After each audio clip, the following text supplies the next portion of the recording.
Hello students, IT online classes में आपका स्वागत है। मैं नेहा।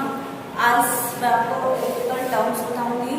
लास्ट हमने कुछ टर्म्स पढ़े हुए थे इसके, तो आज हम बात करते हैं ईएमएफ, विद्युत वाहक बल। पहला टॉपिक है आपका विद्युत वाहक बल। विद्युत वाहक, ठीक है, जिसको आप क्या कहते हैं, ईएमएफ। ईएमएफ की फुल फॉर्म, ईएमएफ का पूर्ण रूप क्या होता है, इलेक्ट्रो मोटिव फोर्स।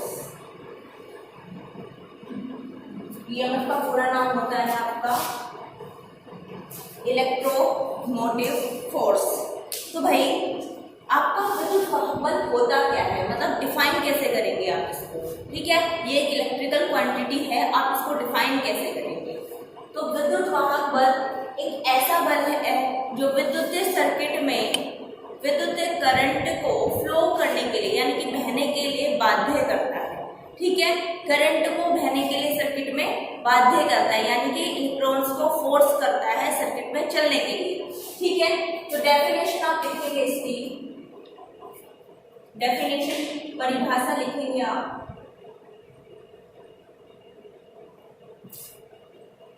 यह वह बल है जो विद्युत परिपथ में विद्युत धारा को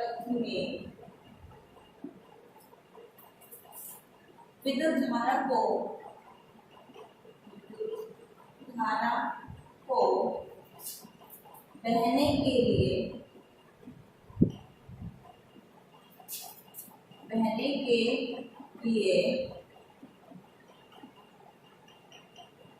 बाध्य करता है,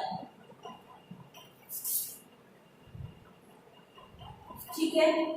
यह वह बल है जो विद्युत परिपथ में विद्युत धारा को बहने के लिए बाध्य करता है, यानी कि सर्किट में इलेक्ट्रॉन्स को बहने के लिए क्या करता है, फोर्स करता है, ठीक है। इसको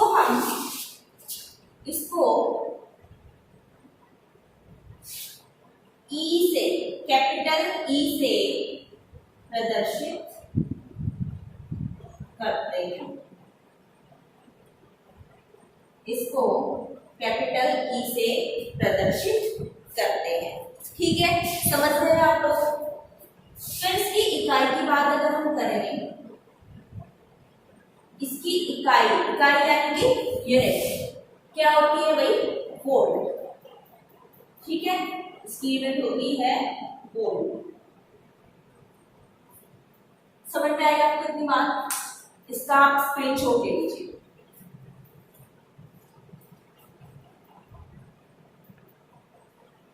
नेक्स्ट है आपका विद्युत विभव, यानी कि electric potential. Electric potential, electric potential क्या होता है भाई, ये भी एक प्रकार का क्या है, किया गया कार्य होता, ठीक है। अब कैसे किया गया कार्य, मान लो आपके पास कोई यूनिट पॉजिटिव चार्ज, ठीक है। आपके पास कोई यूनिट पॉजिटिव चार्ज को आप क्यों से डिनोट करते हैं, सभी को पता है। ये एक पॉइंट पर है, ठीक है। इस पॉइंट को हम क्या मानेंगे, इस पॉइंट को हम अनंत मानेंगे, ठीक है। अनंत यानी कि इंफिनिटी पॉइंट है, मतलब इसका कोई अंत नहीं है।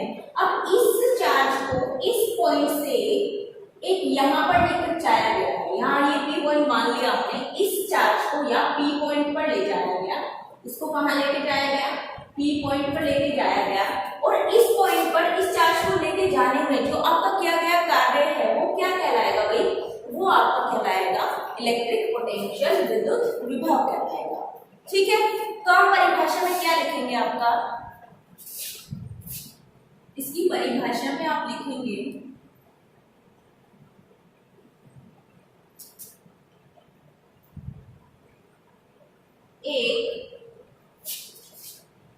इकाई, एक इकाई धनात्मक, धनात्मक यानी कि पॉजिटिव, एक इकाई धनात्मक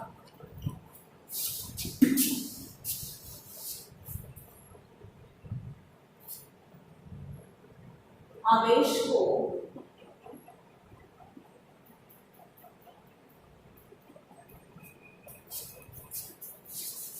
एक पॉइंट यानी कि एक बिंदु, अब बिंदु क्या, इंफिनिटी, अनंत बिंदु, अनंत बिंदु से किसी दूसरे बिंदु जो कि फिक्स है, ठीक है, दूसरा बिंदु जो कि फिक्स है, बिंदु पर ले जाने में किया गया कार्य विद्युत विभव कहलाता है, विद्युत विभव कहलाता है। ठीक है, अभी मैंने जैसे कि आपको बताया, एक इकाई धनात्मक पॉजिटिव आवेश को एक बिंदु यानी कि बिंदु कौन था वो, अनंत बिंदु, अनंत बिंदु से किसी दूसरे बिंदु पर ले जाने में किया गया जो कार्य है वो क्या कहलाएगा, आपका विद्युत विभव कहलाएगा। इसको हम किससे दर्शाते हैं, इसको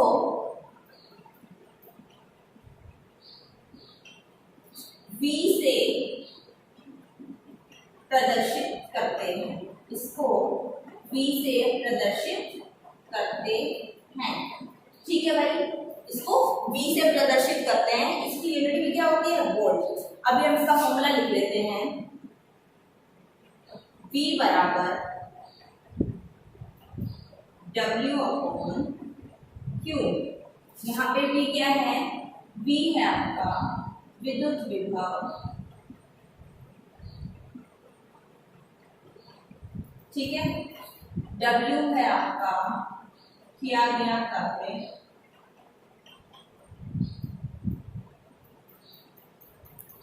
Q है आपका आवेश,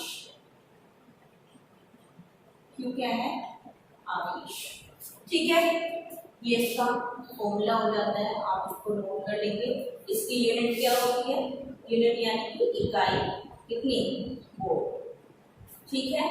इलेक्ट्रिक पोटेंशियल समझ में आ गया सभी को, क्या है ये, V बराबर W अपॉन Q, यानी कि W क्या है यहाँ पर, वर्तन, Q क्या है, आवेश है, V क्या है, विद्युत विभव यानी कि पोटेंशियल, इलेक्ट्रिक पोटेंशियल आपका, ठीक, ले लीजिए आप स्विच ऑन।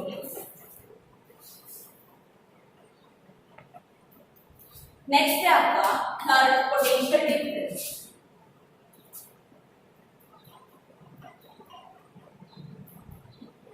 पोटेंशियल डिफरेंस, ठीक है, विभव अंतर, विभवांतर, ठीक है, विभवांतर क्या होता है भाई, यहीं से इसी से समझ में आ रहा होगा आपको। पोटेंशियल डिफरेंस मतलब किसी इलेक्ट्रिक सर्किट में दो बिंदुओं के बीच प्राप्त वोल्टेज को हम विभव अंतर कहते हैं। तो कैसे, किसी विद्युत परिपथ में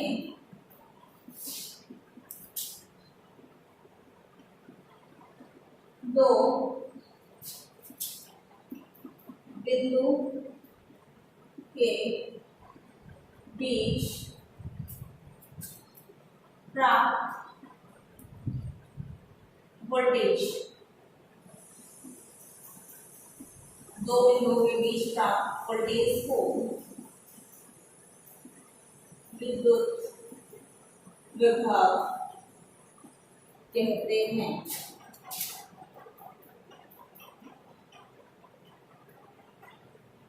ठीक है, अब देखिए यहाँ पर विद्युत विभव किसे कहा जाता है, कोई आपके दो बिंदु है उनके बीच में जो वोल्टेज प्राप्त होगा उसको हम विद्युत विभव कहते हैं। ठीक है, इसको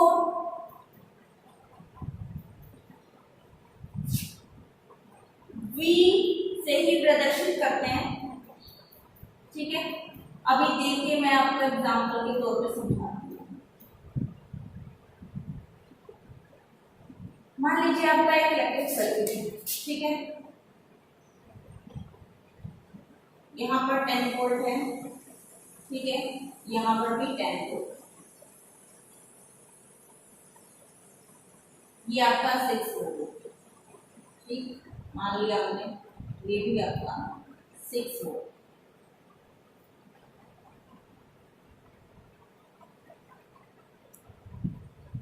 ठीक, ये पॉइंट ए है आपका, ये पॉइंट बी है।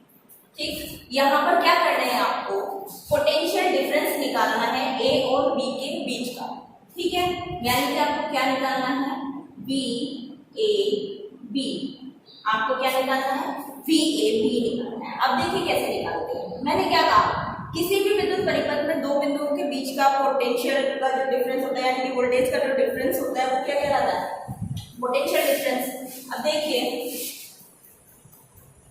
यहाँ पर ए से जब हम चले तो हमें क्या मिला, बी ए बी बराबर, पहला हमारा क्या था, 10 वोल्ट है, पॉजिटिव टू नेगेटिव जा रहा है, सीरीज में जुड़ा हुआ है।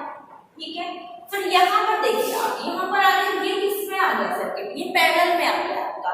ठीक है, तो पैरेलल में आपको पता है पैरेलल में वोल्टेज सेम होती है, तो यहाँ पर पैरेलल में वोल्टेज कितनी हो जाएगी, 6 वोल्ट, और ये क्या है, विपरीत दिशा में, यानी कि अपोजिट डायरेक्शन में है, तो -6, कितना होगा आपका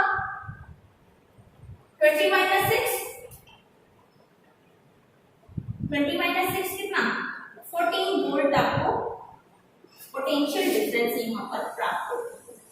ठीक है, आपको कितने वोल्ट पोटेंशियल डिफरेंस प्राप्त हुआ, 40 वोल्ट आपको प्राप्त हुआ। समझ में आ गई बात, ये आपका पोटेंशियल डिफरेंस हमने फाइंड आउट किया है। ठीक, आप इसका स्क्रीनशॉट ले लीजिए।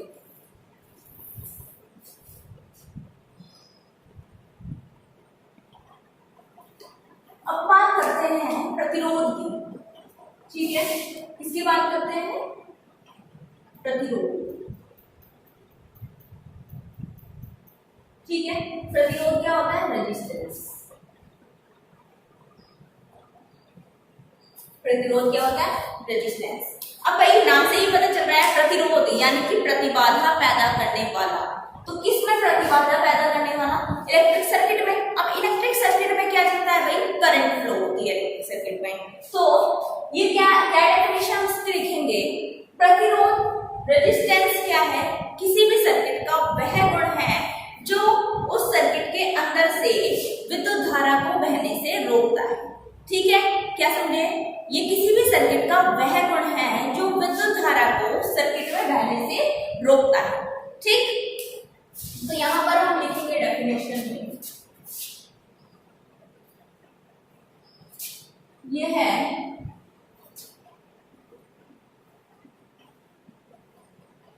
किसी पदार्थ का वह गुण है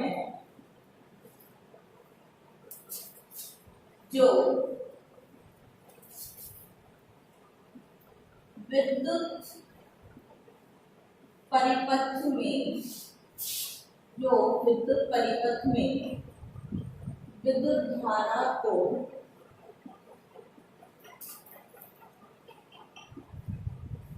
बहने से रोकता है, बहने से रोकता है। ठीक है, या यह किसी पदार्थ का वह गुण है जो विद्युत परिपथ में विद्युत धारा के मान में बाधा उत्पन्न करता है। ठीक है, तो यहां पर आप इसकी डेफिनेशन लिख देंगे, इसको कैपिटल आर से प्रदर्शित करते हैं।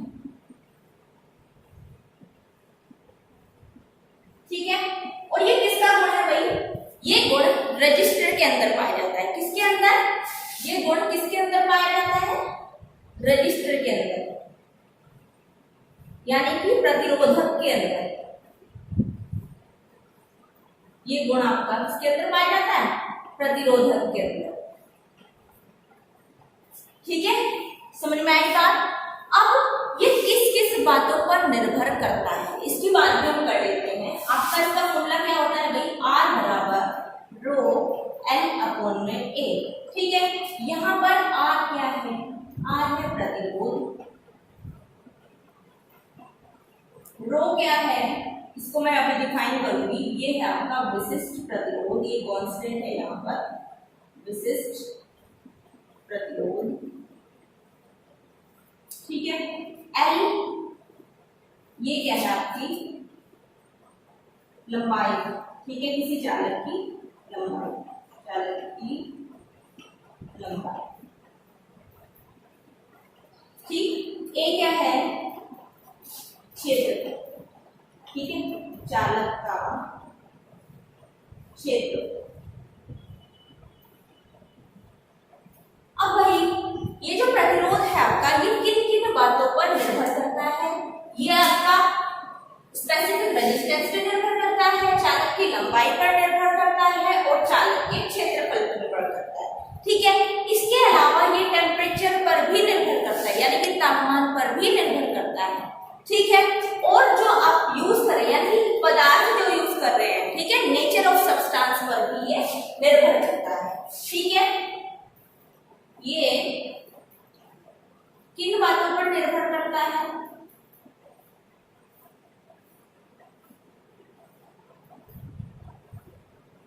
ये तो आप देख ही लेंगे, इन सभी पर निर्भर कर रहा है। इसके अलावा तापमान पर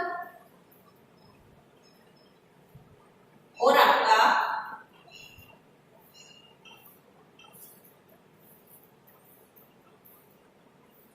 नेचर ऑफ सब्सटेंस, यानी कि पदार्थ की प्रकृति, पदार्थ की प्रकृति पर भी ये निर्भर करता है। ठीक, इसकी इकाई, अब बात करते हैं इसकी इकाई। इकाई क्या होती है इसकी, यहां पर देख लीजिए, इसकी इकाई होती है आपकी ओम। ठीक है, जिसको इससे सिंबलाइज किया जाता है, सिंबल क्या है, सिंबल होता है ओम का ये। ठीक, यहाँ पर इसकी इकाई कितनी होती है, ओम होती है, इसका सिंबल होता है ये। ठीक, समझ में आ गया आपको सभी को, आप इसको नोट कर लीजिए।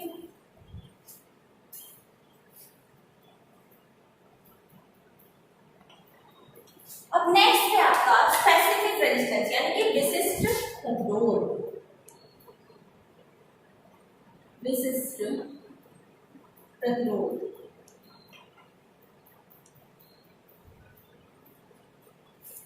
अब विशिष्ट प्रतिरोध क्या होता है भाई, किसी इकाई लेंथ और इकाई क्षेत्रफल वाले पदार्थ का जो रेजिस्टेंस होता है वो उसका विशिष्ट प्रतिरोध कहलाता है।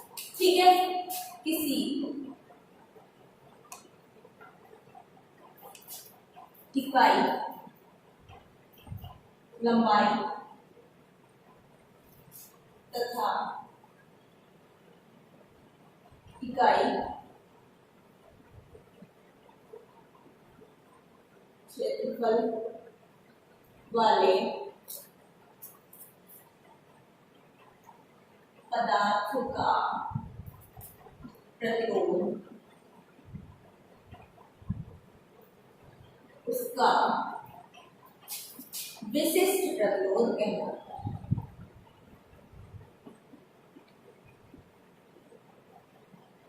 विशिष्ट प्रतिरोध कहलाता है। अब भाई इसको प्रदर्शित किससे करते हैं, अभी बताया था हमने, रो से प्रदर्शित करते हैं। इसको रो से प्रदर्शित करते हैं। ठीक, इसका फॉर्मूला क्या होता है, रो बराबर आर ए अपॉन में एल। ठीक है, अभी जो हमने फॉर्मूला लिखा था उसी को हमने मॉडिफाई कर दिया। इसकी यूनिट कैसे निकालेंगे, आपको पता है इसकी यूनिट ओम होती है, तो इसकी यूनिट हो गई ओम, एरिया की यूनिट कितनी हो गई मीटर स्क्वायर और लेंथ की यूनिट आपकी कितनी होगी मीटर, तो एक से एक कैंसिल, तो क्या बचा ओम मीटर। तो इसकी इकाई कितनी होगी, इकाई क्या हो जाएगी इसकी ओम, ओम मीटर। ठीक है, इसकी इकाई क्या हो जाएगी ओम मीटर। ठीक, अगला है आपका कंडक्टेंस यानी कि चालकता। अब जो चालकता होती है वही कंडक्टेंस, जिसको हम कहते हैं इंग्लिश में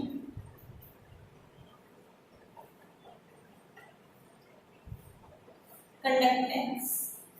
कंडक्टेंस आपकी एकदम प्रतिरोध की अपोजिट होती है। ठीक है, एकदम प्रतिरोध की क्या है उल्टा है।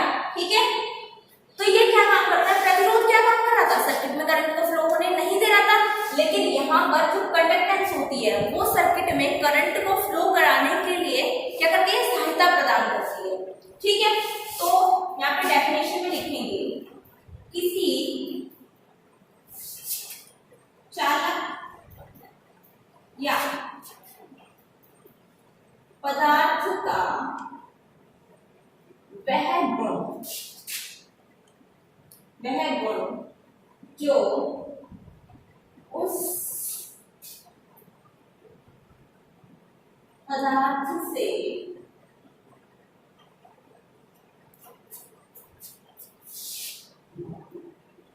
विद्युत धारा को बहने में सहायता प्रदान करे। ठीक है, क्या कहलाता है, चालकता कहलाता है। इसको कैपिटल जी से प्रदर्शित किया जाता है। ठीक है, कैपिटल जी से प्रदर्शित करते हैं। फॉर्मूला क्या होता है इसका, G बराबर 1/r। ठीक है, G बराबर 1/r, क्योंकि ये प्रतिरोधक का क्या है, प्रतिरोध का क्या है ऑपोजिट है। यूनिट क्या होगी इसकी मोहो, MHO, और क्या सिंबल करेंगे ये, इससे हम इसको सिंबलाइज करेंगे। ठीक है, मोहो क्या इकाई होगी इसकी मोहो, और इसको हम सिंबलाइज कैसे करेंगे देख लीजिए आप। ठीक, नोट कर लीजिए।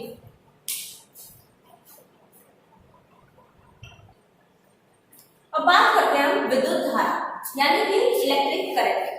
ठीक है, अब विद्युत धारा क्या होता है, इलेक्ट्रॉन्स का विपरीत दिशा में फ्लो करना, इलेक्ट्रॉन्स का विपरीत दिशा में बहने को ही हम क्या कहते हैं, विद्युत धारा कहते हैं। ठीक है, तो डेफिनेशन में क्या लिखेंगे,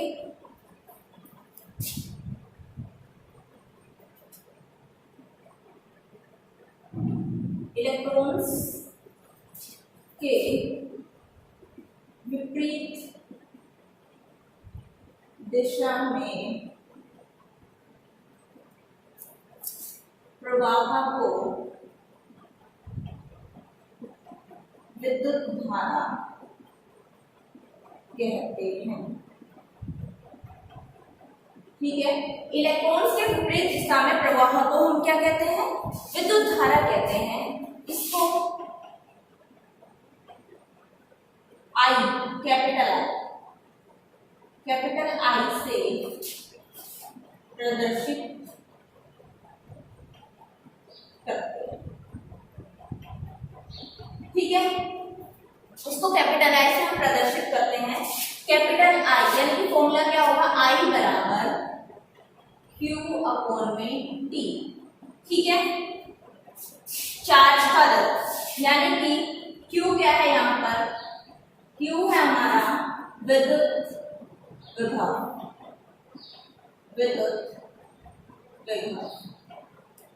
T क्या है समय, और I विद्युत धारा, I क्या है विद्युत धारा। ठीक है, इसकी इकाई क्या होगी भाई, इकाई चार्ज की इकाई आपकी कूलाम होती है।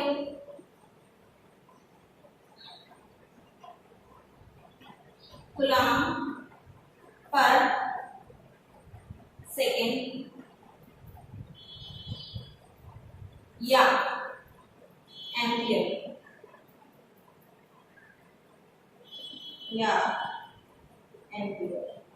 ठीक है, कूलम पर सेकेंड या एम्पियर, ये इसकी यूनिट है, ये फॉर्मूला है। फॉर्मूला मोस्ट इंपॉर्टेंट है और यूनिट भी पूछ ली जाती है पेपर में कभी कभी, तो आप इसको याद रखिएगा और डेफिनेशन लिख लीजिए इसकी, ठीक है, लिख लीजिए इसको।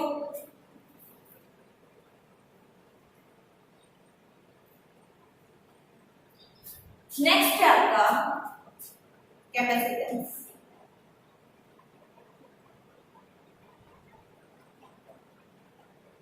नोट कर लीजिए।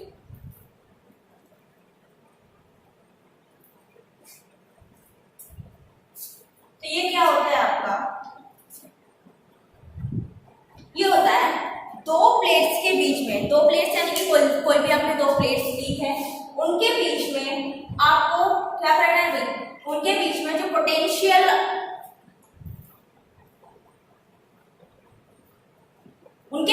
पोटेंशियल पैदा करने के लिए आपने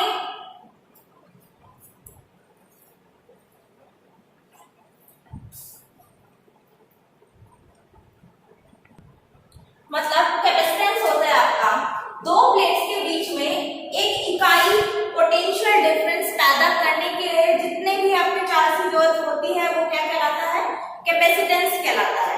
यानी कि दो प्लेट्स के बीच में इकाई पोटेंशियल पैदा करने के लिए दो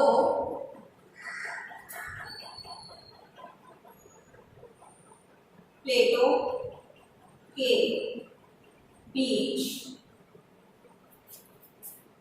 इकाई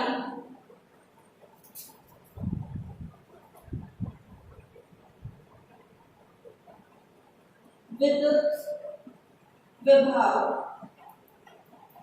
पैदा करने के लिए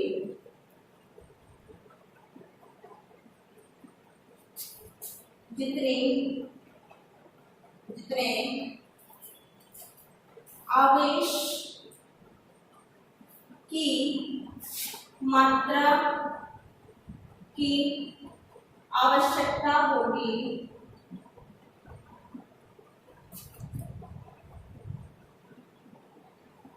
वह कैपेसिटेंस कहलाती है।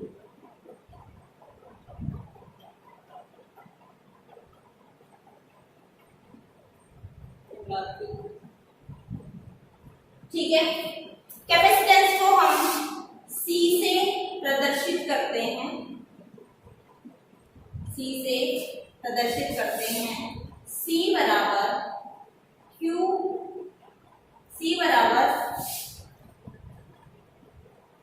Q अपॉन में V, ठीक है। यहाँ पे Q क्या है आपका, चार्ज यानी कि आवेश है, ठीक है, और V क्या है, वोल्ट, ठीक है। Q क्या है, आवेश है, और V क्या है, वोल्ट। तो इसकी यूनिट क्या हो जाएगी, चार्ज की यूनिट आपको पता ही है, और V की यूनिट वोल्ट होती है, तो इसकी यूनिट इकाई क्या हो जाएगी, coulomb per volt, coulomb per volt, ठीक है। इतनी बात समझ में आएगी आपको। तो कैपेसिटेंस क्या होता है, दो प्लेट्स के बीच में इकाई विद्युत विभव पैदा करने के लिए जितने आवेश की जरूरत पड़ी आपको वो क्या कहलाता है, उसका कैपेसिटेंस कहलाता है। C बराबर Q अपॉन V, इसकी इकाई क्या होती है, कूलम पर वोल्ट, ठीक है। आज के लिए इतना ही, थैंक यू।